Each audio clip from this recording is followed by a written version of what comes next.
Hello everyone.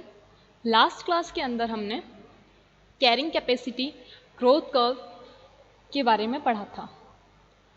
Growth curve का हमें पता है कि ग्रोथ को रिप्रेजेंट करना n/t, कि कितना चेंज आ रहा है टाइम के साथ में ग्रोथ में। दो तरह के कर्व पढ़े थे, जे shaped and S shaped. J shaped के अंदर हमने देखा था कि साफ इंक्रीजमेंट मिलता है, एक टाइम के बाद में साफ डिक्रीजमेंट मिलता है, जीरो पे पहुंच जाता है, एक्सपोनेंशियल ग्रोथ होती है। उसके साथ साथ यहां पर ये अपना मैक्सिमम बायोटिक पोटेंशियल यूज कर लेते हैं एंड यहां पर,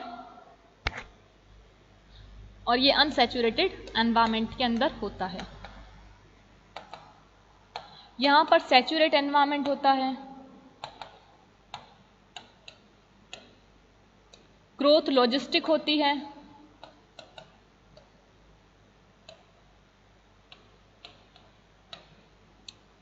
बायोटिक पोटेंशियल ये अपना मैक्सिमम यूज नहीं कर पाते, नो यूज।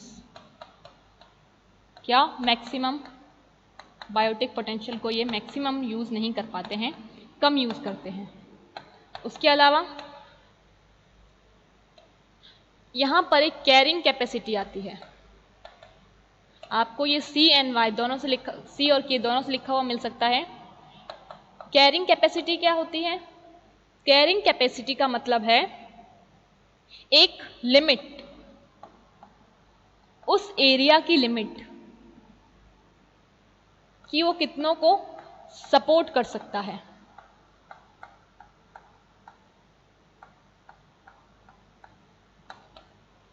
कितनों को अच्छे से रख सकता है, जिसमें हमने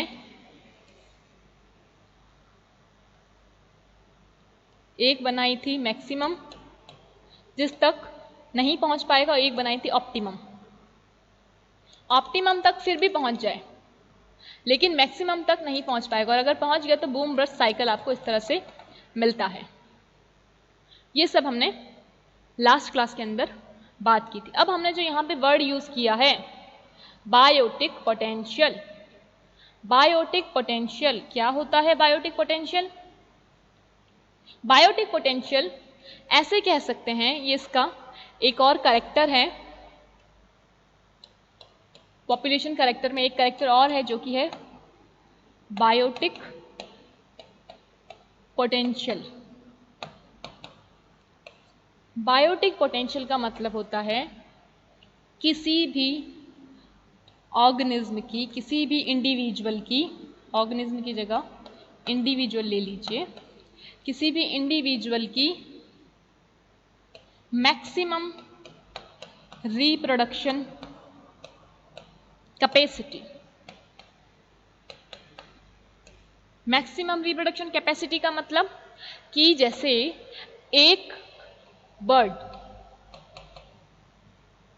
स्पैरो, चिड़िया, ये स्पैरो की जो मैक्सिमम बायोटिक पोटेंशियल है, मतलब ये कितने एग को प्रोड्यूस कर पाएगी एक बार के अंदर। या हैन ले लें आप, जैसे कि हैन का अगर माने तो 4 एग एक बार में, ये है इसका मैक्सिमम। ठीक है, मान के चलते हैं, या आप यहां पे ले लीजिए 8 एग मैक्सिमम, और बर्ड का है 5। लेकिन क्योंकि एनवायरमेंट कैसा होता है नेचर में? सैचुरेटेड, वहां पर हर चीज की कमी होती है, कमी इन द सेंस लिमिट होती है। आपको जो भी यूज करना है उसको एक लिमिटेड तरीके से यूज करना होगा, ताकि वो आपको वापस से मिल सके आगे के टाइम में। तो इसलिए कोई भी इंडिविजुअल अपना मैक्सिमम बायोटिक पोटेंशियल यूज नहीं कर पाता। जनरली तो यही होता है, नहीं कर पाएगा। ओके, नेचर के अंदर क्योंकि सैचुरेटेड एनवायरनमेंट है, इसलिए कोई भी इंडिविजुअल अपना मैक्सिमम बायोटिक पोटेंशियल यूज नहीं कर पाएगा, अप्रॉक्स मैक्सिमम करेगा, अप्रॉक्स मैक्सिमम। याद रखिएगा दोनों में फर्क। मैक्सिमम नहीं कर पाएगा, अप्रॉक्स मैक्सिमम करेगा, क्योंकि एनवायरमेंट कैसा है, सैचुरेटेड है, लिमिट है हर चीज की। इसलिए जो बर्ड की मैक्सिमम बायोटिक पोटेंशियल 8 था, वो सैचुरेटेड एनवायरमेंट के कारण जो उसका रियल बायोटिक पोटेंशियल होगा, एक्चुअली जितने को वो प्रोड्यूस करेगी, वो इस बर्ड का होगा 2 एंड हैन का होगा 3 to 4। इसका 2 से 3 ले लीजिए। तो ये होता है कि जो सैचुरेटेड एनवायरमेंट होता है, ये जो एनवायरमेंट होता है जहां पर हर चीज की लिमिट होती है, वो लिमिट डिसाइड करती है कि आप अपनी एनर्जी का कितना यूज करें। जैसे कि इसे और अच्छे से समझें तो जब एनवायरमेंट में किसी भी चीज की लिमिट नहीं है, बिल्कुल फेवरेबल कंडीशन है, कैसा एनवायरमेंट है, अनसैचुरेटेड, तो उस टाइम पर जो भी इंडिविजुअल होगा, वो इंडिविजुअल अपनी सारी एनर्जी, जितनी भी उसके पास एनर्जी है, सारी एनर्जी कहाँ यूज करेगा, रिप्रोडक्शन में। एंड रिप्रोडक्शन में यूज करने के बाद वो अपने मैक्सिमम बायोटिक पोटेंशियल को अचीव कर लेगा, पा लेगा। जैसे कि बर्ड का एग्जाम्पल लिया हमने, हम यहाँ पे मॉस्किटो का ले लेते हैं, मॉस्किटो का ही ले लेते हैं कि मॉस्किटो एक बार में 100 एग ले कर सकता था, ठीक है, 100 उसके इंडिविजुअल्स बन सकते थे।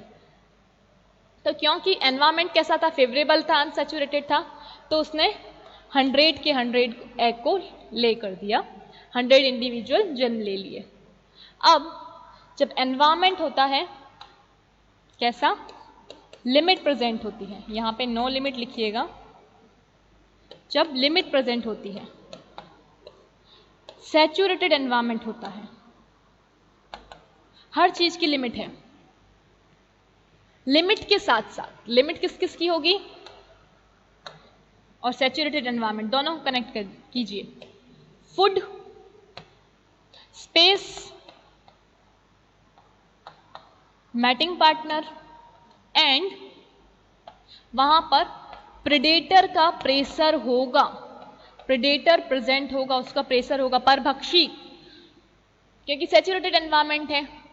एनवायरमेंट कैसा है, जहां पर आपको हर चीज का सामना करना है, वहां पर कंपटीशन होगा, कोई दूसरा आके आपकी जो अधिकार हैं उनका हनन करेगा, उनका यूज करेगा, तो यहां पे कंपटीशन होगा। तो इतनी सारी चीजों में, जैसे कि किसी भी, हम लायन को ले लेते हैं, एक लायन ऐसे तो जंगल का राजा होता है, किंग है, इसके अकॉर्डिंग तो आपके दिमाग में आना चाहिए कि नहीं एनवायरमेंट पूरा इसके लिए सैचुरेटेड है, पर ऐसा नहीं होता। ये भी फूड सर्च करता है, स्पेस ढूंढता है, पहले उस पर अपना अधिकार जमाएगा, तो इसे फाइट करनी पड़ेगी। फाइट का मतलब कंपटीशन होगा, एनर्जी वेस्ट हुई, फूड ढूंढने के लिए जाना पड़ेगा, शिकार करना पड़ेगा, एनर्जी वेस्ट हुई।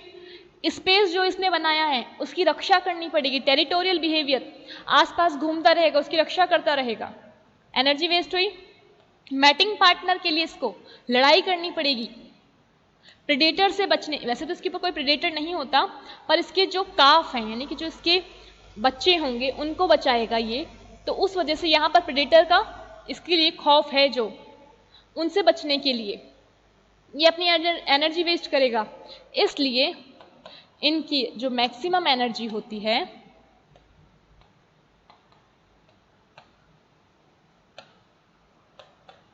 ये बायोटिक पोटेंशियल में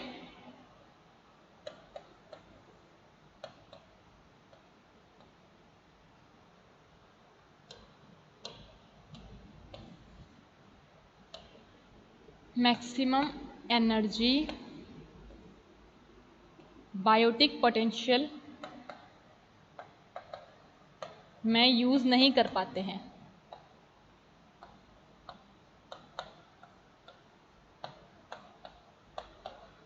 और ये कहाँ वेस्ट कर रहे हैं? Some amount of energy waste करेंगे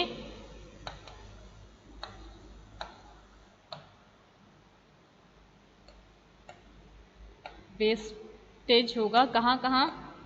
सर्चिंग ऑफ फूड, अपने स्पेस को बचाने में, टेरिटोरियल बिहेवियर में, कंपटीशन में, प्रेडेटर से बचने में, मैटिंग पार्टनर के लिए उसको चूज करने में। इस वजह से ये अपनी एनर्जी, जैसे कि ये लायन मैक्सिमम 5 काफ जो इसके बच्चे हैं उन्हें प्रोड्यूस कर सकता था, लेकिन यहाँ पर क्योंकि एनवायरनमेंट इस तरह का था, इसलिए ये लायन इन सब में अपनी उस एनर्जी को वेस्ट कर दिया इसने। और अब जो इसकी लिमिट बची, क्योंकि अब ये थक गया और जो भी मतलब इसके अंदर का जो एनर्जी है वो लो हो गई, और अब इसकी जो लिमिट है वो 5 से आके 1 से 2 पे आ जाएगी। तो ये होता है। वैसे ही अगर हम मच्छर का कहें, जो मॉस्किटो है, हमेशा याद रखना नेचर के अंदर आपको अनसैचुरेटेड एनवायरनमेंट नहीं मिलता। अनसैचुरेटेड का मतलब एक तरह से ऐसे मान लो कि फेवरेबल, बहुत ज़्यादा फेवरेबल भी हद से ज़्यादा एनवायरनमेंट नहीं मिलता कि लिमिट ही ना हो किसी भी चीज़ की। ऐसा नहीं होता है नेचर में बाहर। ये अगर मॉस्किटो भी अपना एनर्जी को यूज़ करेगा बायोटिक पोटेंशियल के अंदर, तो यहाँ पे ये 100 पे नहीं पहुँचेगा, ये 98,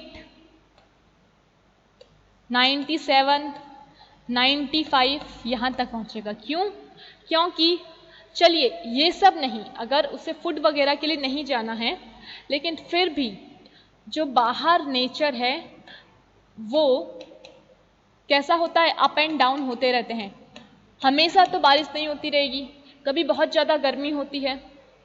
इस वजह से कुछ मच्छर मर भी जाएंगे, उनकी जो एनर्जी लेवल है रिड्यूस हो जाएगा, कोई तरह का प्रेडेटर आ जाएगा। तो नेचर के अंदर कभी भी अनसैचुरेटेड एनवायरनमेंट आपको नहीं मिलेगा, ये कभी भी नहीं मिलता है, याद रखिएगा। इसलिए कोई भी इंडिविजुअल मैक्सिमम का मतलब 100 के 100 इंडिविजुअल नहीं प्रोड्यूस कर पाएगा, कुछ तो फर्क आएगा ही, नहीं प्रोड्यूस कर पाएगा। और दूसरी बात, कभी भी कोई भी इंडिविजुअल अपनी बायोटिक पोटेंशियल से ज़्यादा तो बिल्कुल नहीं प्रोड्यूस कर सकता। ये बात तो लिख के ले लीजिए कि कोई भी इंडिविजुअल अपने बायोटिक पोटेंशियल से ज़्यादा, मोर देन बायोटिक पोटेंशियल नहीं कर सकता, ये नोट कर लेना। एंड अगर वो मैक्सिमम भी करेगा तो वो अप्रॉक्स मैक्सिमम होगा, अप्रॉक्स, क्योंकि नेचर के अंदर अनसैचुरेटेड एनवायरनमेंट नहीं मिलता। किसी ना किसी चीज़ की लिमिट होगी, और लिमिट नहीं है तो किसी ना किसी तरह का डर होगा, प्रेशर होगा ही होगा। ये था बायोटिक पोटेंशियल। समझ आ चुका होगा आपको, आई थिंक। नहीं आया हो तो पूछ लीजिएगा। चलिए, इसी के साथ हमारा पॉपुलेशन वाला टॉपिक तो खत्म होता है। तो याद रखिएगा हमने कौन कौन से टॉपिक पढ़े हैं इसके अंदर, एक बार रिकॉल कराना जरूरी है आपको। पॉपुलेशन की पहले डेफिनेशन पढ़ी थी, फिर पॉपुलेशन के हमने कैरेक्टर्स पढ़े। पॉपुलेशन की डेफिनेशन क्या थी कि number of individual of same species living in same area at a specific time, उसे कहते हैं पॉपुलेशन। अब यहां पर सेम की जगह डिफरेंट आ जाए तो कम्युनिटी होता है, ये वर्ड याद रखिएगा। इसके कैरेक्टर्स की बात करें, कैरेक्टर्स फर्स्ट हमने पढ़ा था साइज, कि कितने नंबर ऑफ इंडिविजुअल हैं। फॉर्मूला देख लीजिए, यहाँ पे फॉर्मूला था, अगर जनरल लें तो वो था b + i - d माइनस ई, या मेन फॉर्मूला हम लेते थे बी माइनस डी, क्योंकि इन दोनों को नेग्लेक्ट वे में लेते थे कि नंबर ऑफ इम माइग्रेशन या ई माइग्रेशन बहुत कम होता है। दूसरा सेकंड जो था वो हमने पढ़ा था डेंसिटी, कितने नंबर ऑफ इंडिविजुअल एक टाइम पर प्रेजेंट हैं, number of individual present in an area at unit time पर, डेंसिटी। थर्ड था जन्म दर, नेटेलिटी, बर्थ रेट। बी जो कि इंक्रीज होती थी, बर्थ रेट। ये था कि कितने नंबर ऑफ इंडिविजुअल्स जन्म ले रहे हैं टाइम में, तो del t upon del b या फिर b upon t. Fourth death rate या फिर डेथ रेट या मोर्टेलिटी, ये थी d, del t upon del d upon del t, कि एक यूनिट टाइम में। अगर आप यहाँ डेल ना लिखें तो भी चल जाएगा, जैसे अगर आप बी अपॉन टी लिख दें और यहाँ डी अपॉन टी लिख दें तो भी ओके है। कितने इंडिविजुअल्स मरते हैं। फिफ्थ, इसके बाद जो हमने पढ़ा था वो डिस्पर्जन पढ़ा था, ग्रोथ रेट पढ़ा था, इसके बाद जो हमने पढ़ा था वो ग्रोथ रेट पढ़ा था, जिसका फॉर्मूला था del n upon del T.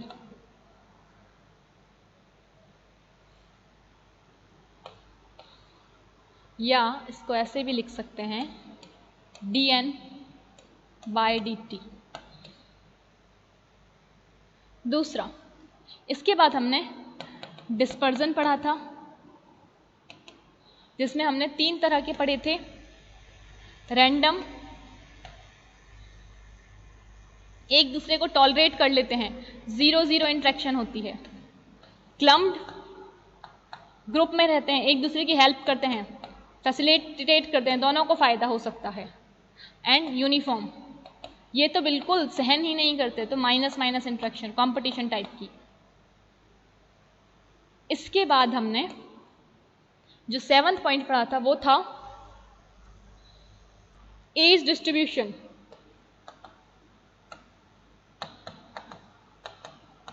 कितनी तरह की एज थी? 3, प्री रिप्रोडक्टिव,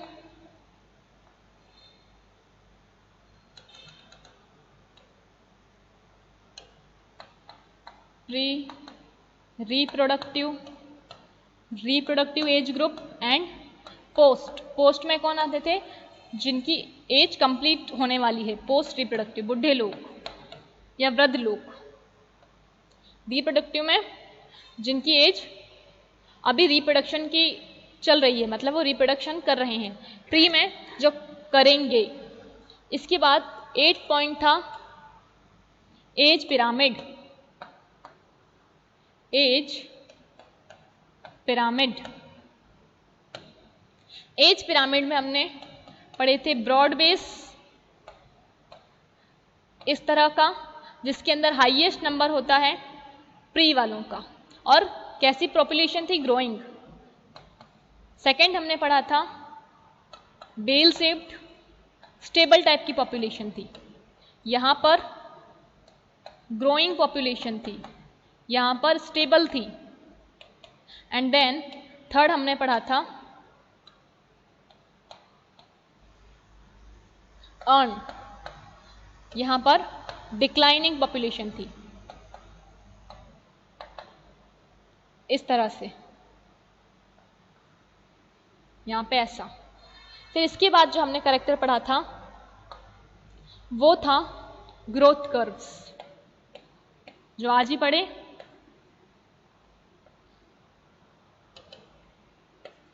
ग्रोथ कर्व्स, जिसमें हमने जे शेप्ड,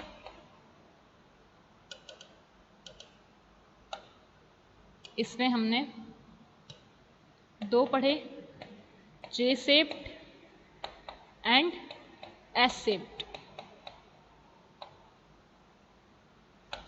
फिर हमने पढ़ा बायोटिक पोटेंशियल। Biotic potential. अब एक पॉइंट बचता है जो है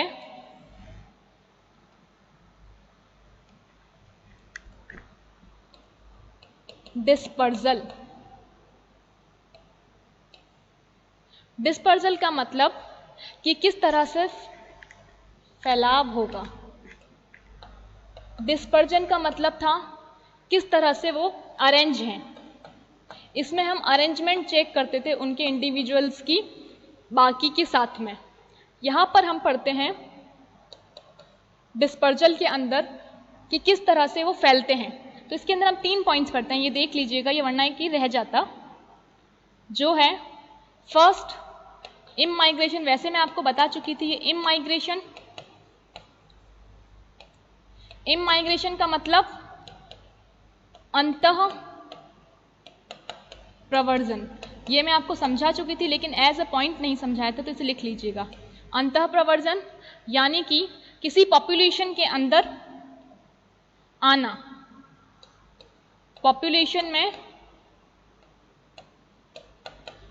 सेम पॉपुलेशन, सेम दूसरी पॉपुलेशन से, दूसरी पॉपुलेशन ग्रुप से आना।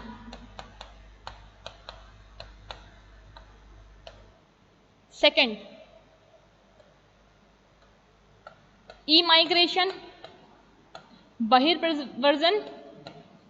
इमाइग्रेशन, बहिर्प्रवर्जन। बहिर्प्रवर्जन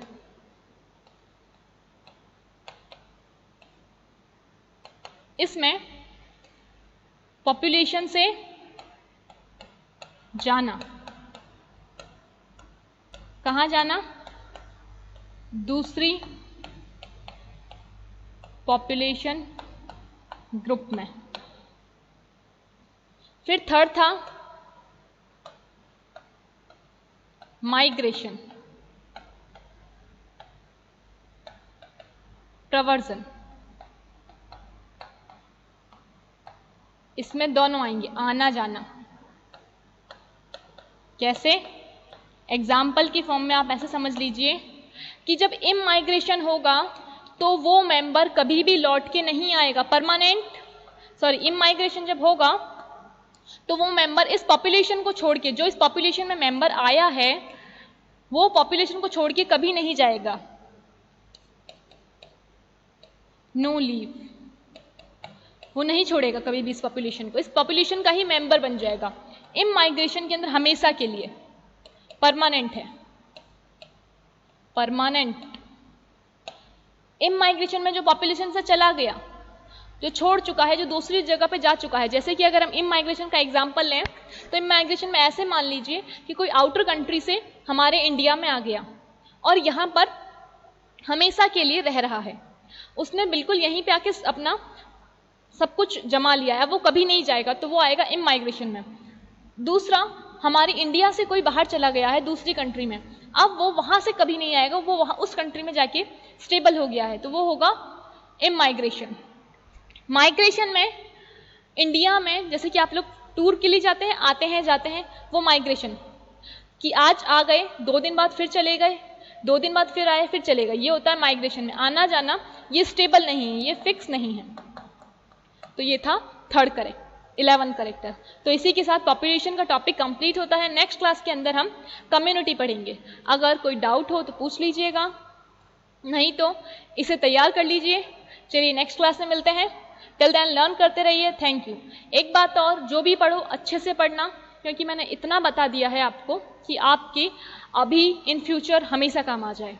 चलिए नेक्स्ट क्लास में मिलते हैं।